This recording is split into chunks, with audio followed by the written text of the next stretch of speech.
সাইডে ভিডিও করুন 2 3 তিনটা এক্স করে, ঠিক আছে? এটা বাদ। তাহলে তো এখানে তিনটা আর এখানে তিনটা, ঠিক আছে না? এখন আমি যদি উপর থেকে একটা মুছে ফেলি, ঠিক আছে, তাহলে এখানে দুইটা, ওই সাইডে তিনটা, তাহলে পাঁচটা। না, এখানেও দুইটা হয়ে যায়, দেখছেন? আচ্ছা, আপনি কনফিউজ মনে আবার শুরু করি। এখানে আবার তিনটা, এখানে তিনটা, ঠিক আছে? তিনটা একটা মুছে দিলাম, পিছনে ধরতেছি না, এখানেও দুইটা হয়ে যায়। আবার দেখেন, এবার ধরতেছি না, এখানে একটা মুছে দিলাম, অটোমেটিক দুইটা হয়ে যায়, দেখছেন?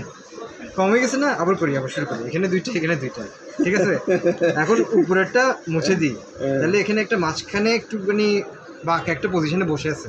এবার এটাকে নিয়ে সমস্যা নাই, এটাকে এরকম করে মারলে উপরে চলে যায়, সমস্যা নেই, দেখছেন? একদম উপরে চলে আসে। এখন অনেক সময় এটাকে নিয়ে যদি মুছবো আমরা, মুছতে অনেক সময় ছোটো ছোটো ওই কলমের যে কালি আছে, কালি থেকে যায়, কেন কালিটা যদি আমি নিয়ে এখান থেকে এবার মারি, সঙ্গে সঙ্গে চলে আসে, দেখছেন?